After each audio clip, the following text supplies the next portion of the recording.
Development जो है उनसे अलग हो रहा है, और आपने कहा कि वो पोलराइज करने की कोशिश कर रही है, तो क्या इसके लिए जिम्मेदार सिर्फ ममता बनर्जी है और मुस्लिम इनोसेंट है कि उनको भड़काया ममता बनर्जी ने तब ऐसे हुए, या आपको लगता है कि ये कोलैबोरेशन है ममता बनर्जी और मुस्लिम समाज के बीच?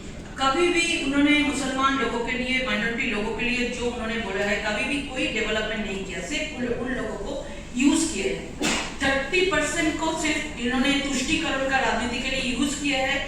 एक साइड में मुसलमान लोगों को तुष्टिकरण का राजनीति, और मुसलमान लोग अभी उनको लगा कि ममता बनर्जी एक के बाद एक जैसा करप्शन आ रहा है, उसमें ममता बनर्जी मुसलमान वोट भी डिवाइड हो गया, और सागर दीदी उसका सबसे बड़ा एग्जाम्पल है। उसको देख के ममता बनर्जी को डर आ गया कि मुसलमान का यदि 30% वोट अगर उसको नहीं मिलेगा तो उनको कैसे, जो पंचायत चुनाव है वो लोकसभा चुनाव है, कैसे वो जीतेंगे। तो ये मुसलमान लोगों के साथ ममता बनर्जी का बहुत अच्छा कोलैबोरेशन भी है, और वो कंसोलिडेट करने के लिए ये प्री प्लान वे में रामनवमी के ऊपर हमला हुआ है। और सिर्फ रामनवमी नहीं है, इसमें दुर्गा पूजा विसर्जन में भी हम लोग देखते हैं कि पश्चिम बंगाल में अशांति का वातावरण तैयार हुए थे, सरस्वती पूजा बंद किया था, बहुत सारा सिर्फ हिंदुओं के धर्म को लेकर, हिंदुओं के आचार संस्कार को लेकर ही सिर्फ बंगाल में ये आक्रमण होते हैं। लॉकेट मैम, अभी जब आपकी प्रेस कॉन्फ्रेंस हो रही थी, ममता बनर्जी भी वहाँ पे भाषण दे रही थी, उन्होंने फिर बीजेपी को कहा है कि बीजेपी दंगा पार्टी, अभी भी वो क्लीन चिट दे रही है, जितने भी चाहे जो भी माइनॉरिटी कम्युनिटी के लोग हैं सबको क्लीन चिट दे रही है। लेकिन उन्होंने आज एक और बात की, उन्होंने कहा कि हनुमान जयंती पे भी बीजेपी ऐसा दंगा करा सकती है और ये नहीं होने दिया जाएगा, तो फिर से बीजेपी पे अटैक किया है। अब रामनवमी के बाद हनुमान जयंती पे वो कह रही है। देखिए, हम लोग ये सालों से देख रहे हैं। इसका मतलब जब हनुमान जयंती के लिए पहले से उन्होंने ऑलरेडी बोल दिया है कि जिसका प्री प्लान वे में, जैसा रामनवमी के लिए भी उन्होंने बोला था कि उसके बाद भी फ्राइडे में जुमाबाद था, उसके बाद भी उन्होंने बोला था आज भी कुछ ऐसा कुछ अशांति होने का संभावना है। ठीक ऐसा ही हुआ था फ्राइडे में। तो इसमें अगर हनुमान जयंती के आगे पहले ही अगर ममता बनर्जी ने ये बोल दिया है, तो इसका मतलब है इन्होंने अशांति फैलाने के लिए और भी मुसलमान लोगों को इंस्टिगेट कर रहे हैं। ये ठीक नहीं है। डिवाइड जो धर्म को लेके जो पॉलिटिक पश्चिम बंगाल में चल रहा है, इसका जमींदार, इसका रिस्पॉन्सिबल है ममता बनर्जी एंड उनका पार्टी। सिर्फ बंगाल टीएमसी के लीडर ही नहीं, महाराष्ट्र के संजय राउत ने बोला है कि जहां भी बीजेपी को लगता है कि वो हारने वाली है, वो डर जाती है और इस तरीके की जो वायलेंस है वो करवाते हैं। ये पूरी तरीके से प्री प्लान है, और यही वजह है कि ये करवाया गया है, क्योंकि नियर बाई पंचायत इलेक्शन है, नियर बाई 2024 इलेक्शन है। ये तमाम इन सब चीजों को लेकर ये किया गया। नरेंद्र मोदी जी का नेतृत्व में सबका साथ, सबका विकास, सबका विश्वास सबका प्रयास चल रहा है। इसमें मोदी जी कोई धर्म को लेके कभी राजनीति नहीं करते हैं, जाति को लेके राजनीति नहीं करते हैं, सबको साथ लेके चलते हैं।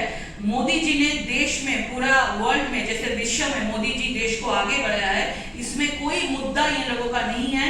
इसलिए धर्म को लेकर पॉलिटिक्स करके, ये वोट बैंक का पॉलिटिक्स करके, डिवाइड एंड रूल्स का जो क्रिमिनल ऑफेंस कर रहे हैं, ये सब लोग देख रहे हैं। और इनके पास एक्चुअली किसी के पास देश में जो भी अपोजिशन पार्टी है, कोई भी मुद्दा उनके पास नहीं है, क्योंकि इसका डेवलपमेंट का राजनीति चल रहा है, सेवा का राजनीति चल रहा है। कोई धर्म को लेके, हमारा भारतीय जनता पार्टी कोई धर्म को लेके राजनीति नहीं करते हैं।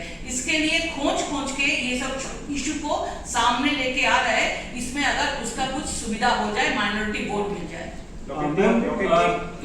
আজকে মুখ্যমন্ত্রী তিনি আবার একটা প্রশ্ন তুলেছেন যে টানা 5 দিন ধরে কেন এই রামনবমী যাত্রা চলছে, এটা উদ্দেশ্য প্রণোদিত, এবং তিনি আবারও তিনি সাবধান করেছেন যে হনুমান জয়ন্তীতে এই ধরনের অশান্তি করা হতে পারে। মানে আমরা নিজেরা যদি আমরা আমাদের নিজেদের রামনবমী শুধু রামনবমীর দিনই আমাদের করতে হবে, এই কথা কোন জায়গায় কোন সংবিধানে লিখে দেওয়া হয়েছে? আমাদের হিন্দুদের 12 মাসে 13 পার্বণ আছে। আমরা প্রত্যেক দিন আমরা ইচ্ছে হলে আমরা পুজো করতে পারি, আমরা বেরোতে পারি, সেখানে কেউ বাধা দিতে পারে না। আজকে উনি একজন মানে হিন্দু হয়ে উনি রামনবমীর মিছিল নিয়ে যত ওনার মাথা ব্যথা, সবসময় সারা বছর আমরা রাম নাম করতে পারি, আমরা রাম নাম সারা বছর, রাম সীতা করতে পারি, সারা বছর আমরা মা দুর্গা পুজো করতে পারি, সবসময় করতে পারি।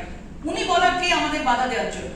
আমরা 365 দিন নামের যাত্রা করতে পারি। তাতে পশ্চিমবঙ্গ এমন একটা পুরনো কাশ্মীর হয়ে যায়নি, পাকিস্তান হয়ে যায়নি যে উনি আমাদেরকে এই বিষয়ে বাধা দেবেন। এবং হনুমান জয়ন্তী নিয়ে যিনি আগে থেকে যেই বার্তা আমি সারা মানে হিন্দুদেরকে বলবো আগে থেকে সতর্ক থাকুন। যেভাবে উনি রামনবমীর আগে ধর্ণা মঞ্চ থেকে যেভাবে বার্তা দিয়েছিলেন, সে তারপরে আমরা কি করেছি, আমরা ভিজুয়াল দেখেছি যে যারাই অ্যাটাক করেছে তাদের মাথার উপরে হাত রেখেছেন এবং যারা অ্যাটাক করেনি তাদেরকে অ্যারেস্ট করেছেন। তো হনুমান জয়ন্তীতে সবাইকে বলবো যে সবাই সাবধানে থাকবেন, কোনো রকম প্ররোচনায় যেন কেউ পা না দেয়। এবং আমরা পশ্চিমবাংলায় যেভাবে হিন্দুরা সব রকম রামনবমী থেকে শুরু করে হনুমান জয়ন্তী, দুর্গা পূজা, সরস্বতী পূজা, লক্ষ্মী পূজা, ঋতু পূজা, যেগুলোই আমরা করি, আমরা আগামী দিনও করেছি, এখনো করবো, আরো যত বলবে আমার মনে হয় হিন্দুরা আরো বেশি করে উদযাপন পালন করবেন।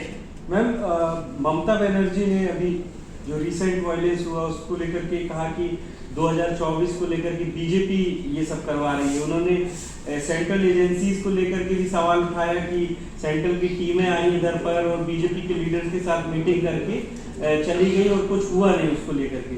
और दूसरा वो सवाल उठा रही है कि स्टेट के डेवलपमेंट को जानबूझकर केंद्र की सरकार रोक रही है। वो कह रही है कि हम सड़क बनवाते हैं और केंद्र की सरकार जो है, जो बीजेपी है, वो बुलडोजर से खत्म करवा रही है चीजों को। आरोप लगाया जा रहा है कि स्टेट के डेवलपमेंट को बीजेपी रोक रही है। देखिए, पूरा देश में डेवलपमेंट हो रहा है, तो पश्चिम बंगाल में क्यों नहीं होगा? पश्चिम बंगाल में केंद्रीय सरकार ने जो पैसा जो स्टेट को बेचते हैं उसका हिसाब स्टेट में नहीं देते हैं। हम लोग देखे कि बजट के सेशन में जो निर्मला सीतारमण जी भी उस टाइम उन्होंने बोला था ना कि आप लोग कभी भी हिसाब नहीं देते हैं, आप लोग के पास से बार बार हम लोग मांगते हैं लेकिन आप लोग हिसाब नहीं देते हैं। तो ये सब इतना पैसा केंद्रीय सरकार ने भेज रहा है डेवलपमेंट के लिए, पश्चिम बंगाल के जनता के डेवलपमेंट के लिए, तो ये पैसा कहाँ जा रहा है? हम लोग देखे हैं कि करोड़ करोड़ रुपया पूरा करप्टेड जो नेता मंत्री लोग हैं उनके घर पे मिल रहा है और सीबीआई ईडी जांच कर रहे हैं। उसके बाद बोल रहे हैं कि जो चोरी करेंगे उसके लिए कोई जांच करेंगे, उसके लिए बोल रहे हैं कि इसका पॉलिटिकल वेंडेटा बनाना है। ये हम लोग देख रहे हैं कि शुरू से देख रहे हैं कि 5-6 सालों से हम लोग देख रहे हैं कि अगर कोई करप्शन पूरा पश्चिम बंगाल में होगा तो उसका भी दोष भारतीय जनता पार्टी को देंगे, नरेंद्र मोदी जी को देंगे, लेकिन जो चोरी किया उसका कोई दोष नहीं है, उसका ऊपर आशीर्वाद हर टाइम ममता बनर्जी उसके माथे के ऊपर रखेंगे। तो आपने बोला कि एनआईए इन्वेस्टिगेशन मांग रहे हैं दंगे के लिए, लेकिन आपका गवर्नर स्टेट गवर्नमेंट और स्टेट एडमिनिस्ट्रेशन पे कॉन्फिडेंस कह रहे हैं कि the state government is determined to find the culprits of the violence. तो इस पे क्या? गवर्नर भी हमारा अभिभावक है, गार्जियन है, हम वो भी चाहते हैं कि स्टेट गवर्नमेंट इसके लिए अच्छे से जांच करे, वो भी एक उनको टाइम भी दे रहे हैं, लेकिन हम लोग जानते हैं कि ये लोग कभी भी जांच ठीक ठाक से नहीं करेंगे। पुलिस एडमिनिस्ट्रेशन पूरा एकदम ममता बनर्जी का कैडर है, इसलिए हम लोग चाहते हैं कि एनआईए जांच अगर होगा, हम लोग भी राज्यपाल के गवर्नर के पास जाके हम लोग भी रिक्वेस्ट करेंगे कि एनआईए जांच हम लोग मांग रहे हैं और जो दूध का दूध पानी का पानी हो जाएगा और असली जो दोषी है वो उसका नाम सामने आए। और बहुत धन्यवाद।